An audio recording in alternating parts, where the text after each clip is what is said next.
see some quality here. Yeah, that's a first. Where you're like happy with what you have this week. I mean, I don't know about this. Yep. But did you like the last Domino series? Yeah. It's about the same. Yep. And yeah, I mean, you can't go wrong. Most of the Star Wars stuff is decent. Yep. This has been, I mean, I know you probably haven't read any of this yet, right? Have you started any of this Age of X stuff? Uncanny's been a decent book. I'm on issue 9 right now, but I mean, it's still... How many years have you been open? 26. In the 25 years that I've known you, I don't think you've said X-Men books are good. Right. I mean, so Vader, that's enough to say. And Star Wars, I mean, it's yeah, you get there's a good pile of books this week. How was your week? I didn't want you to beat up Josh for asking, so I figured I'd go with it this week. I had someone ask me if I was sure my name was actually Craig. You said, "Hi, this is Craig. How can I help you? Are you sure your name's Craig?" No, I told them, okay, you need to go to this website and click on Craig Dupree. Yep. And they're just, I don't see a Craig. Are you Curtis? And I'm just sitting there speechless. I'm like, what do you say to that? Sometimes with stuff like that, I can see why you hate your job at times. Okay, it's are you Curtis? No, I think I just said Craig. And it's not like you misunderstood me. It's not like I've heard a few times. Oh, hi Frank. I don't know how, but it is not uncommon for people to think I said my name was Frank, so I go with it. But no, they clearly understood. I don't see a Craig. Are you Curtis? I just made up a random name. Sure. What's wrong with people? See, though, there's a funny story you had at work this week. It's... Yes. Except when you have to sit there and, did you really just think I don't know my own name? Well, you're sitting there, you wanna kill yourself, kill the person on the other line, and say, why am I doing this? But now that we think back at it, it's kind of a humorous and shows the stupidity of... Glenn? I'm not quite sure. I've been telling people that, but it could actually be Bob. Hi, Bob. And most of these places that break into these places and whatever, they get like $50 worth of money. But there's never any. So it's a quick turnover. If you know what you're looking for, you can go in and just pull certain things down off the wall, and you're gonna be able to sell it. Do you have insurance? Yeah. Smart. But I mean, it's still a pain in the ass. It's. Yeah. You ever try making a claim with an insurance company? Can you prove that it was worth that much, or was it? Well, how much did it cost you? We're only insuring for this. What kind of a piece of shit do you have to be to go into like a little local mom and pop, business like that and just loot the guy? Right. I mean, because they have to make so much more extra just to make up for what's gone, and yeah, I mean that could actually put a guy out of business. I'm surprised no one's ever attempted to rob your store, considering the location. I probably had 4 or 5 attempts, since I've been open. It sucks coming out 2 a.m. because your alarm's going off and your windows broken, your shades ripped down, and but then the alarm goes off and it scares them away, or the cruiser, a cop gets here early enough, quick enough. You're lucky, but it's happened. Did a little Darth Vader action. I'm a sucker for a good cover, and that's, you can't really beat Darth Vader on a space horse, and you know what I mean? It's pretty awesome. Got a little sword and sorcery, which I know Glenn's not a fan of. I personally love this kind of stuff. Now, obviously, I'm built like Conan, so that's why I read this sort of stuff. Got my own sword and sorcery artwork on my bag I bring in every week. Trying to save a tree here and there if I can. The problem with Glenn is he gets filmed in the same clothes all the time, so people think he doesn't do his laundry. Yeah. Which I already assumed that anyway. Yeah. Oh, sweet. So here you are, you're dissing me right now. I was just going to tell you last week to subscribe me. So this is Red Hot, Immortal Hulk, Red Hot. Unfortunately for me, issue number 12, that happened to be the first appearance of, I think it was the one below. I bought it for $4. Doesn't really speak English. And I, lay it down in some water at work, and I messed the back all up. I come in here the next week, he's got like 4 copies of them. I'm like, oh, okay, cool, I can just grab one at any time. Then the next week I come in and they're all gone, and I'm like, what's up, man? And he's like, oh, that was a first appearance issue, and I'm wiped out. So now it's a $20 book. See what I got on the back wall now, $15. I'll probably grab it, because that's better than I'm going to do on eBay. Yeah. So mine looks pristine on the front, but the back's like all messed up. Yeah. Because unfortunately with Marvel, they do this really cheap paper for the covers. It's like the same as the inside paper. A lot of the publishers do more of a cardstock cover, and that's like you can wipe the water off if you get a little bit of water on there, like, you know, which Marvel's cheap as hell. And with Marvel's, if you get one drop of water on there, it's gonna ruin if you hold it too tight, like especially in the summer, and just the moisture off your fingers, the ink runs. Yep. Your clammy hands will put some nice fingerprints on the back. Yeah, I think I'm gonna grab that Hulk. Yeah, okay, I got it on the wall. I got it on the wall in the back. I don't see this coming back again at another time. I just don't see it. But right now, every book of Immortal Hulk is out of control. Issue 2 is like at $75. Yep. I actually was looking the other day, and some have actually sold for $100 now. Yeah. Of number 2.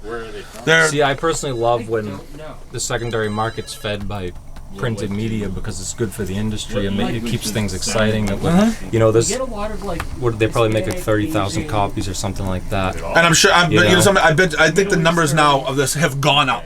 You know, the average Hulk run was probably about 35,000 copies. I bet you these are up to 50,000 now, and they still can't keep, and they're still not being kept in stock. I mean, I just think it's cool that printed, you know, physical media has any demand to it in 2019 with everything being digital and, you know, everyone being so lazy and everything. Yes. So I think it's cool when you get like Thanos and Venom and this, and they get red hot, they sell out. I love that, because it makes me more interested in the book and the story. You know?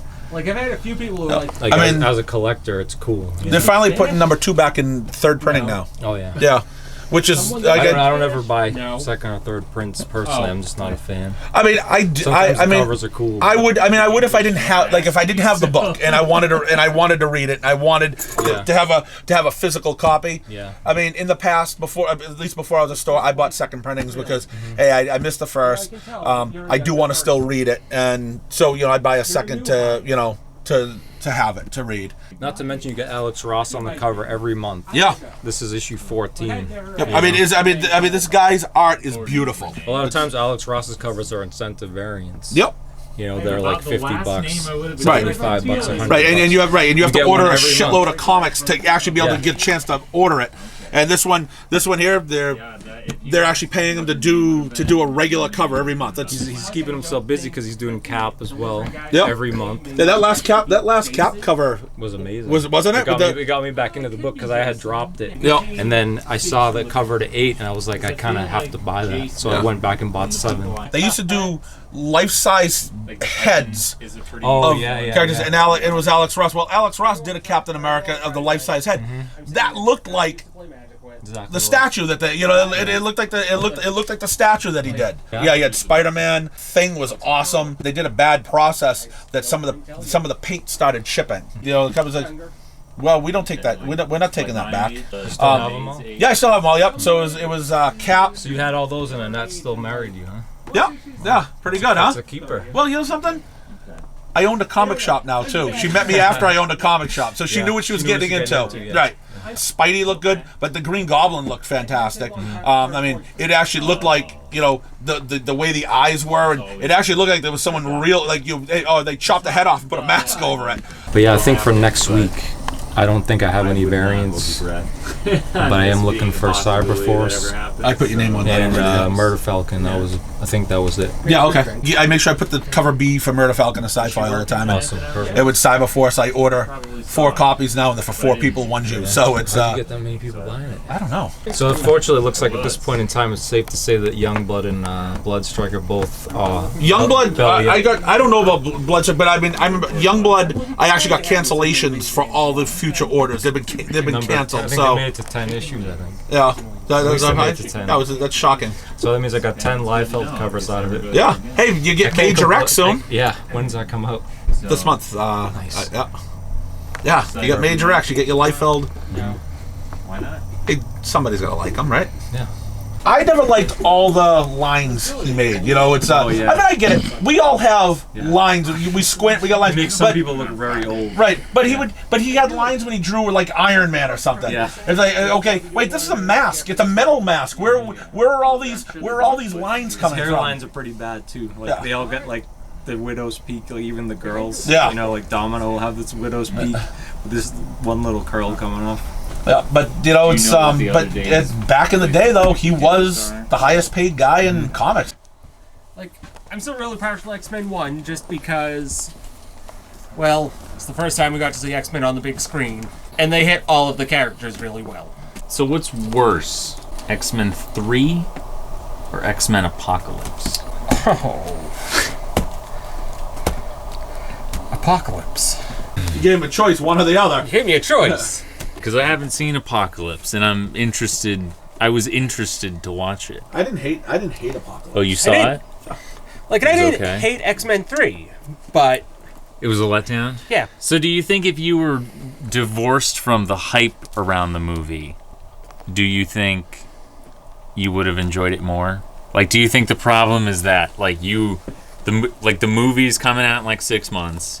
You're like watching all the trailers, you're like getting all the info, you're getting hyped up, then the movie comes out and you're like, wow, that was a letdown. No, as long as you're taking like some of the best X-Men arcs in my opinion and turning them into garbage, I'm going to think the movies are garbage. His favorite thing is the Phoenix Saga. So that is my favorite X-Men arc. Right, so that means this upcoming movie is like big time make or break for you. Yeah. It's like, and when they screw it up, like other than that, Apocalypse is another one of those that's like one of my favorite X-Men villains because he's the X-Men villain.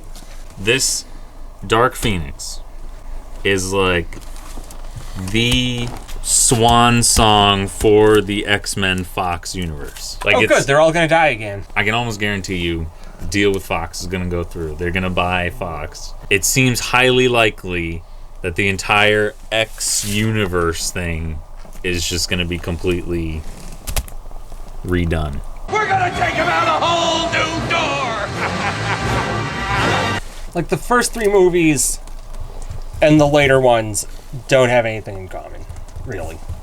Well, don't forget Days of Futures Past. Didn't that tie them all together?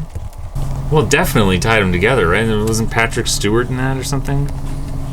Loosely, but...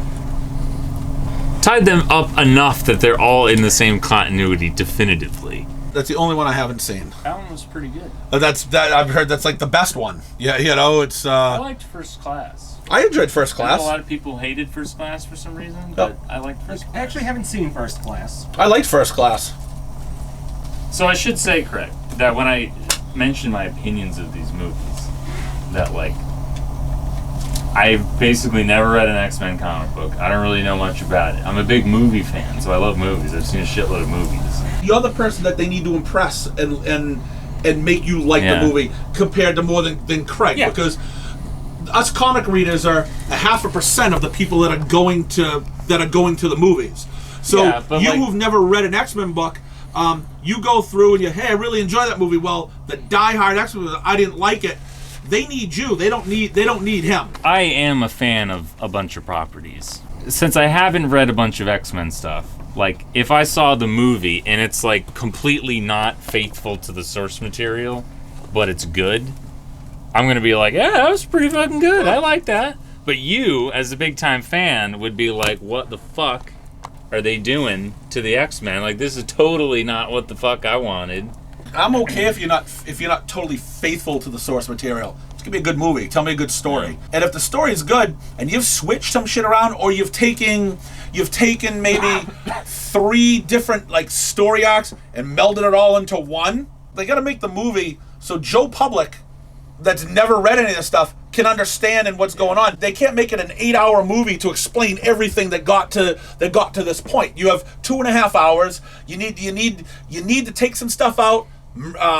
Merge 2 or 3 things together to get out that story. So I'm okay when they don't do exact source material for movies. To me it's a different it's a different thing you're looking at anyways. You know, you got your print universe, you got your cinematic universe, and this is the way they're going with the cinematic universe. Have you read the Phoenix Saga? Mm-hmm. Did you see the Dark Phoenix trailer? No, I haven't. Okay. Last time I was in here, Craig hadn't seen it, and he was like, no fucking hope for this movie.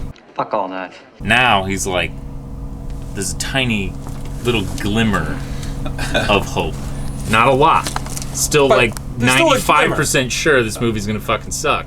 Did you like the Phoenix Saga? I could have taken it and leave it. So what I see on the thing, I don't even care if it has nothing to do with what the story was in the comics. I'm okay with. I think I don't really like much of any of that old X-Men stuff. I think a lot of it's overrated. Shit has changed since then. Yeah. Let it be. I mean, let it go. Because this is issue 103. Is that the Dark Phoenix? I thought the Dark Phoenix saga was like 140s. Well, 103 was the start of Phoenix. Okay. Right, but I thought the Dark Phoenix saga Dark was in the Phoenix 140s, is in the 140s. which was in the 80s, which was I thought was in the 80s. Is apparently a 40-cent. So the Phoenix Saga and this whole Dark Phoenix thing are totally different? I mean, it all leads up to it. I mean, the Phoenix has been around since the early 100s, but So it's all part of one story? That's a long time no, to have a fucking story. she turns into Phoenix, she dies, the Phoenix leaves her, she comes back. It's fucking bullshit. It never ends. Yeah, the more and more I think about it, the more and more absurd it is. They did a Phoenix book last year, the year before X-Men Red came out. Yep. That was actually decent. That was good. Yeah, that was a good miniseries, but it's always with whining G. Grey. Just let her die. Just get her out of there. But she's back. Oh yeah, again. she's back. Yeah, till she dies again. You know, it's Or until the Phoenix takes her away to whatever. Yeah. Woe is me. I'm the Phoenix. I can't handle the power anymore. Shut up. Let me take my glass off so I can actually see it. Why did you make me do that? Is that Jean Grey? Of course, because she was crying. How did I know? Focus on my voice. I'm not giving up on you, Jean. She was my friend. You're my family, Jean. No matter what. Stop.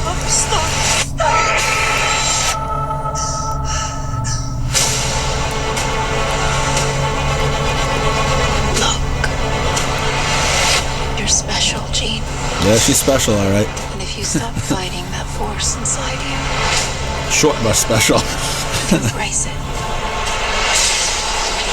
you will possess the very power of a god.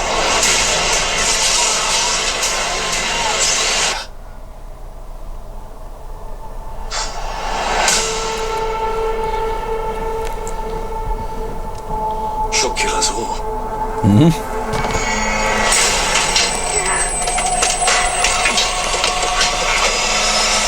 Tell me how we fix this, Charles. Tell me what to do. I don't know what to do. Oh, they don't understand.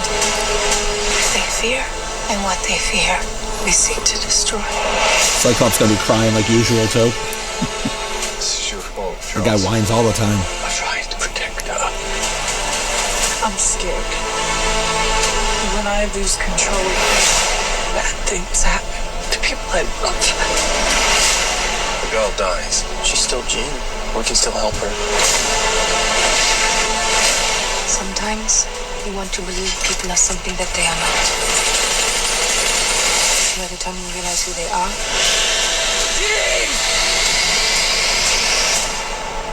it's too late.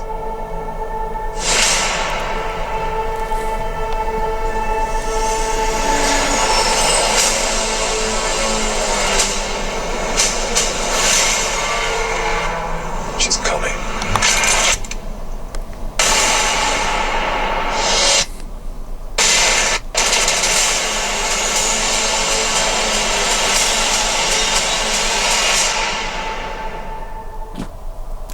Houston, we have a problem. Looks action-packed. It looks like the characters are being true to form. They're crying and whining like most X-Men. So, At least they got Colossus. right. Oh, thank God. Yeah, Colossus whines for the strongest guys ever. He whines the most. I think that looks decent. The trailer was good enough that Craig now has a glimmer of hope. Yeah. So we know it all goes on because we've watched the first three movies when they were all older. Yeah. So we know she comes back because remember number 3, she was the Phoenix there too. So it happened again. just keeps on happening. It's a vicious circle. See, I don't know why everyone hated 3 so much. I didn't hate it. I kind of liked it. I mean, they had Leech there that took away from the, which I don't think they called him Leech in that in the movie or not, and he stopped Juggernaut, but I thought Juggernaut got his powers from the crystal. Yeah.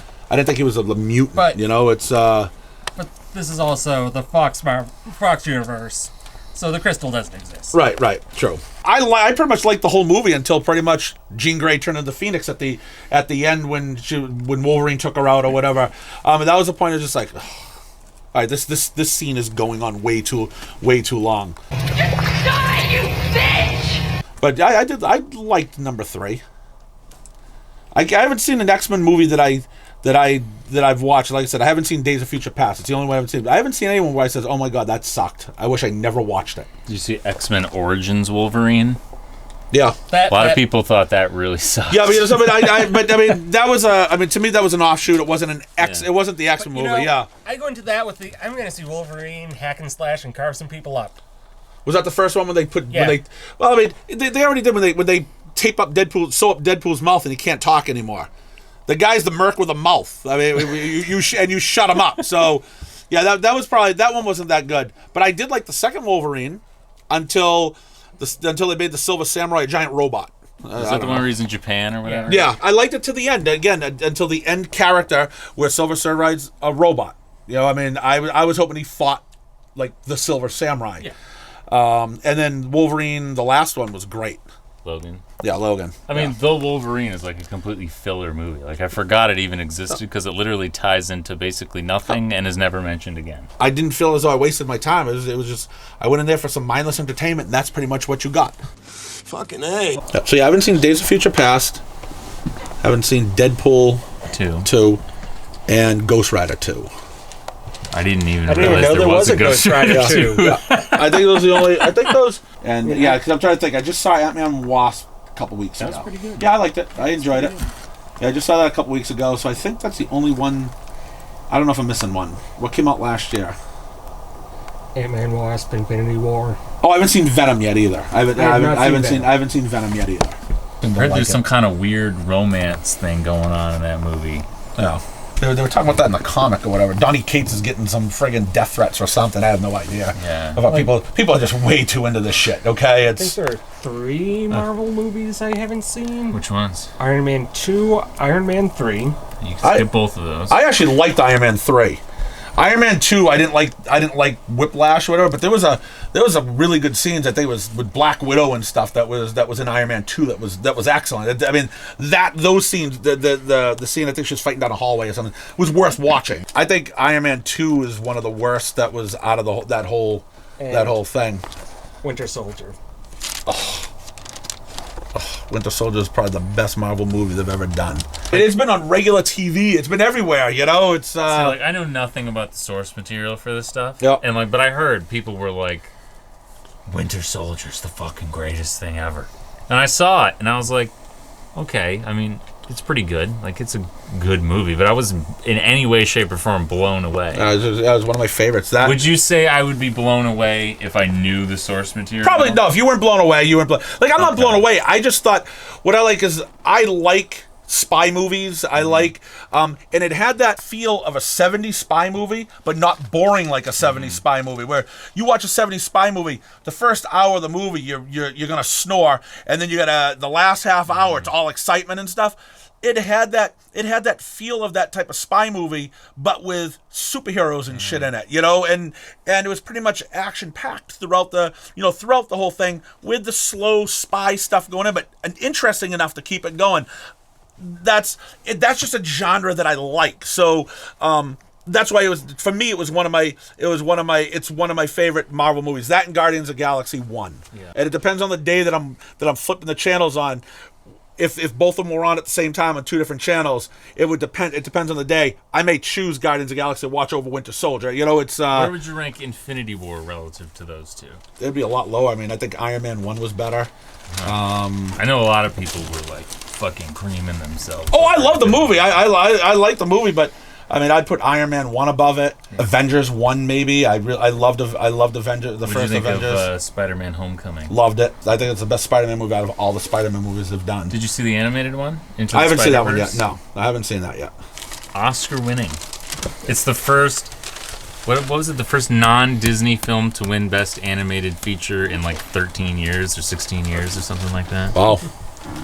So it was a big deal. Yeah. No, it looked great. So I suppose technically that's another Marvel movie I haven't seen, but we're talking live action. But I want to see that. It looks really good. Yeah. I mean, I saw it twice in theaters. Yeah. So I don't even like Spider-Man, and by the end of it, I was like, okay, I kind of get it. I can see why people really like it. So I think Infinity War could be in the top. I don't know, maybe top 7 or 8. You know, I mean, I don't know. It could be the top 5. I mean, because I enjoyed Thor Ragnarok a lot too. The first 2 Thors I could care less if I ever watch again. Ragnarok was good. I was asking Craig. He doesn't really know because he's like 4 months behind in his fucking books. Yep. But what is the best X-Men book out right now? Let's say I pick up one X book. Keep in mind, I don't think I've ever picked up a Marvel book in my life. Which one should I pick up? Probably Uncanny X-Men. Okay. You know, I mean, like I said, I'm only up to issue 9 on Uncanny X-Men. I think some big shit happened in issue 10. You know, but I don't know if that's a jumping on point. Let me take a quick look.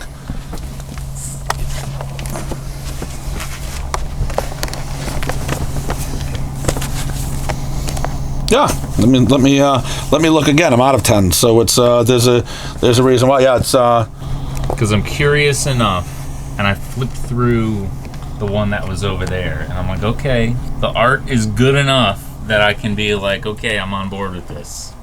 This issue here is the start of a new story arc. Okay. So, I mean, it starts here, every X-Men story is the same. Huh, no shit, it is. The artwork is really good, too. Yeah, that's why I was flipping through the one over there. I was like, okay, I'm on board with this. But Wolverine's back from the dead, Cyclops is back, and I think it was in issue 10 is when they first met each other, when they came back together again. You know, it's... Okay. But, I mean, so this could be a good jumping on point. Okay. But like I said, I'm a couple issues away. I'm a couple issues behind on it, but... This could be it. I mean, people are dying, people are committing suicide. Yeah, it's some crazy shit. Nothing sells me like suicide. Suicide, there you go. This may be the one that you want to try. The one I'll miss the most is Daredevil. I think Daredevil was one of their best. Daredevil and Punisher. And one of the things I really liked about both of them, especially from being a martial artist, is the fight scenes were so good.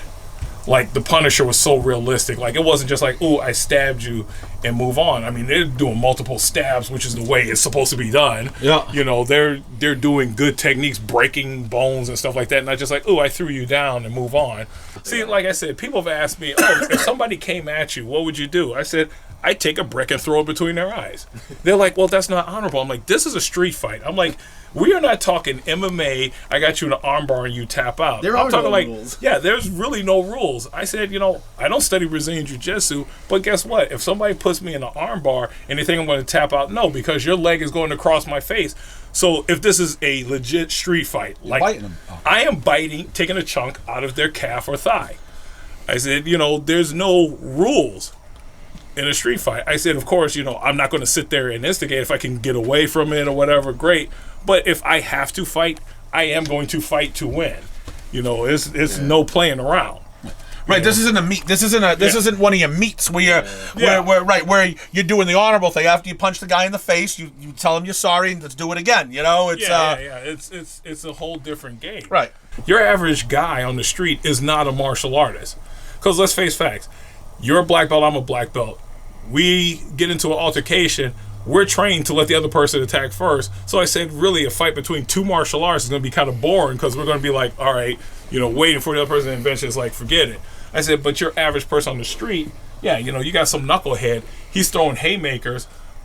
If I sweep his foot, he doesn't know to put his chin to his chest because when he hits the ground, his head's going to snap. And guess what? I just killed the guy. You know, that's the reality of it. That's why, you know, I teach my students, I said, listen, if you have to defend yourself, you don't necessarily want to just take the person down. I say you want to hurt them. I said, so if somebody's throwing a punch at me, it looks like all I did was brought my elbow up, but guess what? When their arm hits here, it's going to hurt them. Or if I get my elbow into their shoulder blade, the arm goes numb. And you're like, the person's like, oh man, that was kind of messed up. I said, so you have to be smart. That's why, like, when I watch The Punisher and Daredevil, when you watch them fight, they're more like here, and their techniques are close. Because, and I teach my students that in Hollywood, they do this so the average person can see what's going on. I said, but in reality, I'm doing that. Because your arm's out here, you just told me, hey, you're going to throw a punch. One of my favorites is I'll have somebody in the dojo throw a punch, and when they bring their elbow up like this, and I catch their fist, everybody's like, oh. I go, it's not that amazing. You just told me where your punch is going because you brought your elbow up. I said, it's just physics. There's only so much you can do with the human body. So the day that I knocked you out. Yes. All right. The day that I knocked you out. That was my fault because situational awareness. I should have known because I don't know how many times you're aggressive. I should know better than to drop my guard in the comic book palace, the place that sells comic books. No, this is the zone. This is the underground. All right. That's why, if you notice, lately when I walk in, I do a forward roll, just in case you're like coming up headshots. And that's why I usually let my son come in first, because if you knock him out thinking it's me, then I know to go back to the car. There'd be a lot of people on this show that would like to see that. A lot of them would say, man, I want to see him take Glenn down. Like, I would wear an Arcade T-shirt. Oh God! There we go. If we actually announced that we were going to do a fight, and I would dress as Arcade, I think we could book like the Garden. I'm telling you right now, people want to see Arcade get beat up. I can tell you right now, people would be rooting for me on that one. That says, all right, we gotta the Arcade clown. We need to get rid of this clown. All right, you would be the heel in that one. That okay, would be the heel. All right. Yeah. So let's do that. All right, we'll put it out there. If anybody wants to see a match between you and me, dressed as Arcade, where you get to beat up Arcade, if they're interested in it, thumbs up. Say yes, do it. Take the guy out. There's already been comments on it like Glenn should knock this guy out. All right, they've already been saying they want, and it's you just because you're talking about Arcade. They said Glenn needs to knock this guy out. We'll do that one time. I'll just walk in and you just go boom. See, no Arcade. I didn't mention Arcade at all. I didn't bring it up. Had nothing to do with this Arcade conversation. Well, what you could do is you could train like a Rocky montage or something. You could run up the Winnie Kinney Castle. Like 15 takes for that. Okay, 3 stairs. I need to take a rest. Okay, look at me. Okay. I make it 4 stairs before I get winded. If I do 6 stairs, I'm gonna have a heart attack. So we're gonna need a few takes for me to do that. For Glenn to do a 10-minute montage may take 3 days to take. Well, what we could do is we'll show you doing like sit-ups, but it'll actually be just the same sit-up, and everybody just knows to keep skipping. It looks exactly the same. Yeah. Right now, Scotty walloped you from behind and knocked you to the gun, and me and Scott both just kicked the shit out of you while you were on the gun. He's not even going in because right now he's embarrassed. He goes, I can't even help him. He deserves this. All right, watch this. Logan, if it came down, whose corner would you be in? Mine or Glenn's? The winners. The winners. Yeah. No, you have to pick one before. Dude, what kind of gambler are you? Did you just point at Glenn? Oh my God! All right, see, you're embarrassing your own son, okay?